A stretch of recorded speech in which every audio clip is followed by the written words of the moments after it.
मैं चाहता हूँ कि तुम अपने बच्चों को वो कहानी की किताबें ज़रूर दिलवाओ जो वो तुम्हारे साथ दुकान गए थे तो ज़िद कर रहे थे लेने की।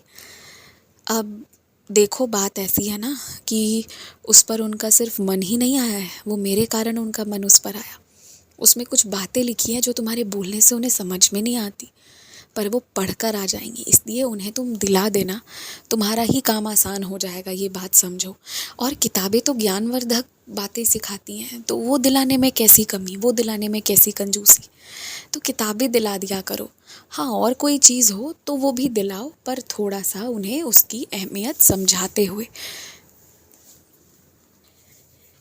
इस बार मैं तुम्हारे घर साक्षात साई रूप धारण करके नहीं, बल्कि मैं अपने साई समर्थ रूप का धारण करके आऊँगा।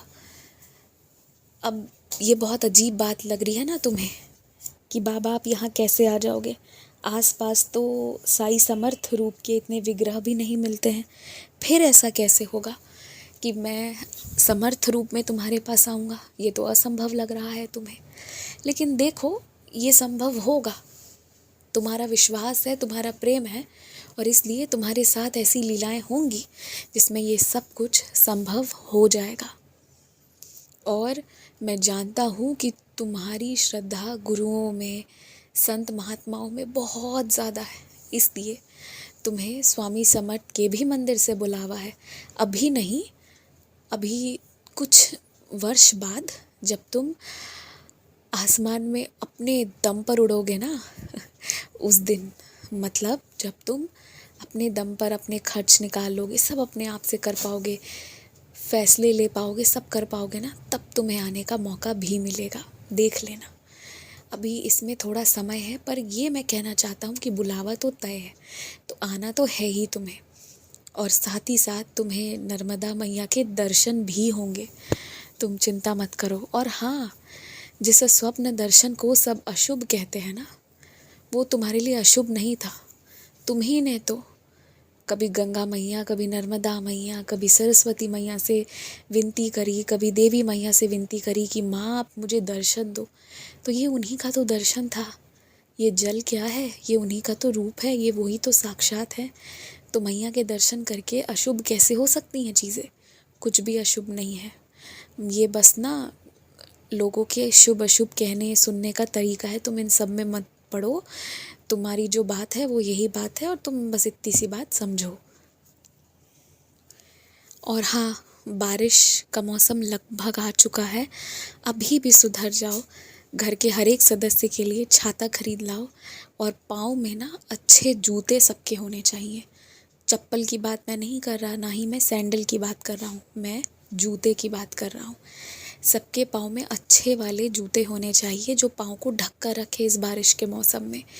तो अब चाहे इसमें 2,000 रुपये लगे, चाहे 4,000 रुपये लगे, सबका तुम जूता खरीदवा दो, ज़िद करके ही सही, मगर ये काम करवा दो। बारिश के मौसम में ना कोशिश किया करो कि अच्छे पाँव वाले जूते पहनकर ही बाहर निकला करो। कोई जीव जंतु भी होगा ना, तो भी तुम्हारे पाँव से सीधा स्पर्श नहीं होगा उसका, जूतों के कारण। ये बात समझो, वो तुम्हें सुरक्षा प्रदान करेंगी। जिन मंदिरों के बाहर वही फूल की मालाएं बहुत महंगी महंगी मिलती है ना, या वहाँ पर एक महज दीपक दिखाने के बहुत पैसे लेते हैं, तुम जहाँ वहीं से लेने के लिए बाध्य होते हो, तो उन जगहों पर केवल दर्शन करके आ जाया करो। कोई ज़रूरत नहीं है कि अनावश्यक रूप से इतने पैसे खर्च करो, कोई ज़रूरत ही नहीं है। तुम घर पर अपने हिसाब से बाहर मंडी से सामान खरीद कर लाओ, और जो पूजा करना है वो करो। जिन मंदिरों में इस तरह से किया जाए, या किसी भी स्थल पर कि जहाँ तुम्हारे अनावश्यक रूप से पैसे खर्च हो रहे हैं, तो उनका कोई कारण होगा, हो सकता है अन्नदान करने के लिए वो ऐसा करते हो, या जो भी कारण हो। पर अगर तुम सक्षम नहीं हो, तो या तुम्हें तकलीफ़ हो रही है, जेब पर ज़्यादा भारी पड़ रहा है, तो मत करो ना, प्रणाम करके भी तो आ सकते हो। उसमें क्या दिक्कत है? कोई दिक्कत वाली बात नहीं है। ऐसा कहाँ लिखा है कि हर बार आकर दिया जलाना ही है? घर पर भी दिया जला सकते हो, तो घर पर ही ये काम कर लिया करो। और हाँ, मेरे लिए एक कुर्ता कोई तुम्हें भेजेगा, पर वो मेरे लिए आएगा। अब वो कुर्ता है, वो तो मैं कैसे ही पहनूँगा, तुम ही बताओ। तो उस कुर्ते की ना तुम सिलाई कढ़ाई करके मेरे हिसाब की बना देना, उससे मेरे कपड़े बना देना, क्योंकि वो मेरे नाम का कुर्ता आ रहा है तो वो मिलना तो मुझे ही चाहिए। अब उसकी सिलाई कढ़ाई करना, कटाई करना, जो भी करना है वो कर देना, पर उसके कपड़े मेरे ही लिए बनाना, मेरे नाम के आ रहे। और हाँ, फिर कुछ कपड़ा बच जाए तो उसका तुम रुमाल बनाकर खुद भी आशीर्वाद में पा सकते हो, कोई दिक्कत नहीं है। इत्मीनान से अब सो जाओ, कल बहुत सारे काम तुमने करने हैं ना, तो इसलिए सो जाओ, सारे काम हो जाएंगे। आयुष्मान भव, दीर्घायु भव, तेजस्वी भव।